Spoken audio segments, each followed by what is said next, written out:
This occasion marks a significant milestone and opens up a promising new chapter in the warm and long-standing relationship between our two countries.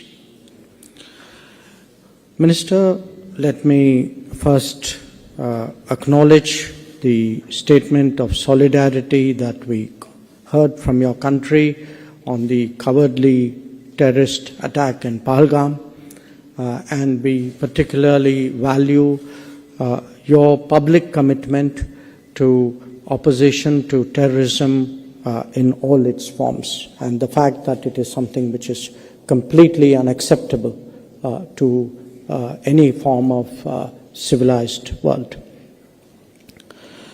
We very much appreciate your support and solidarity as we battle terrorism today in our region. Where the opening of this embassy is concerned, I regard it as more than a ceremonial event.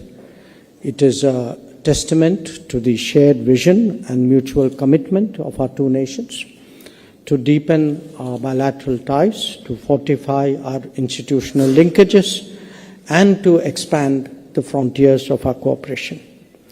It reflects our common aspiration to forge partnerships, not just with Honduras, but with the larger region, relationships that transcend geography and embody the values of mutual respect, solidarity, and shared progress.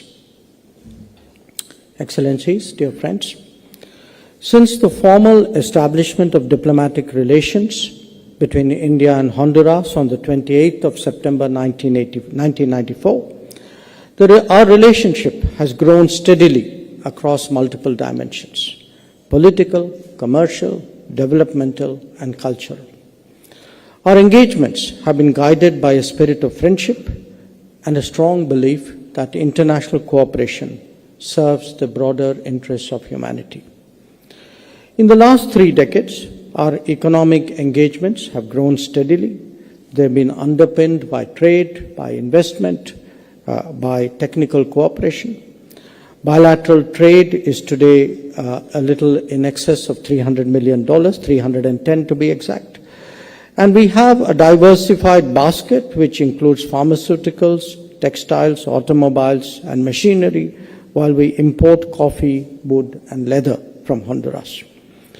Now, this commercial exchange highlights the considerable potential that exists in areas such as agribusiness, renewable energy, healthcare, information technology, manufacturing.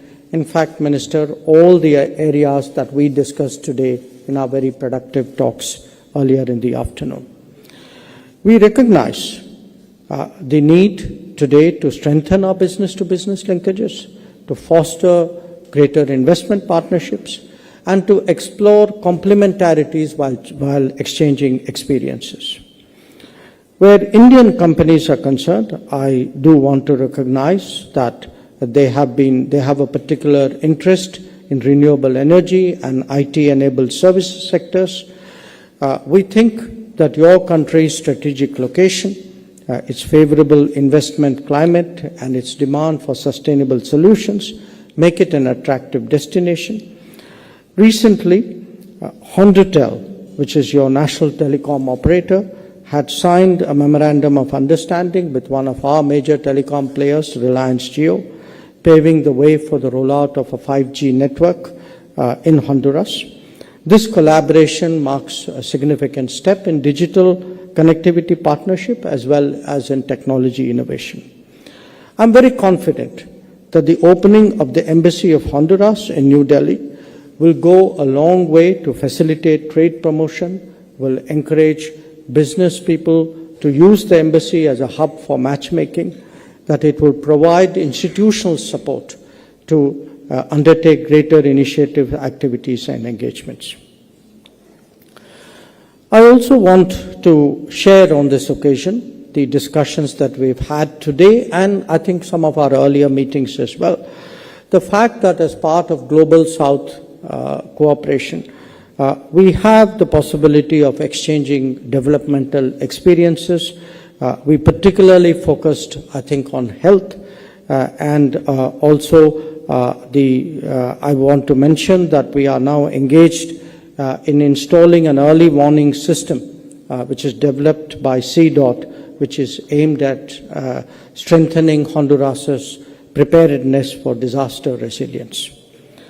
Our collaboration on the global stage has found many meaningful expressions, including in the United Nations. We very much value the consistent support that we receive from Honduras in various multilateral activities. I also want to mention the Indian diaspora in Honduras. It is small, but it is vibrant, and it contributes significantly to the local economy, as well as serves as a living bridge of friendship.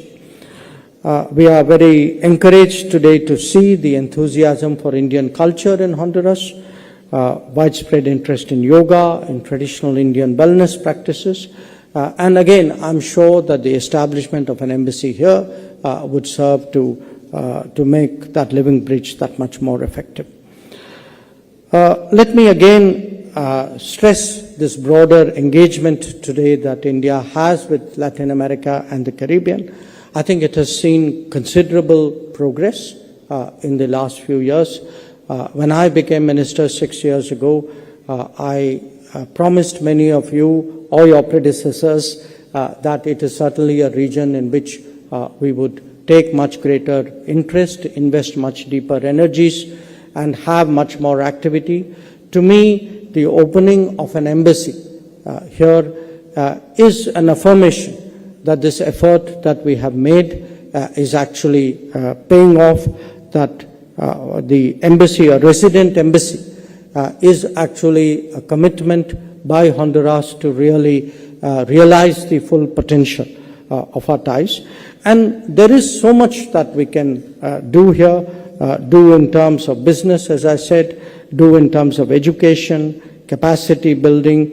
Our ITEC program has already been active for many years in Honduras, and we certainly hope that it is something which would grow both in its quality and in terms of the importance of its contribution. So once again, let me, Minister, wish you and your team and your wife all the best on this important occasion. We really appreciate the opening of a resident mission. We see this as one more step in solidifying our relationship with the region. So I'm sure many of our colleagues from Latin America would also join me in welcoming the opening of a resident mission. Once again, my warmest congratulations, and I hope that your presence here today and the opening of a resident mission will create the basis for much more intensive interactions between us in times to come. Thank you very much.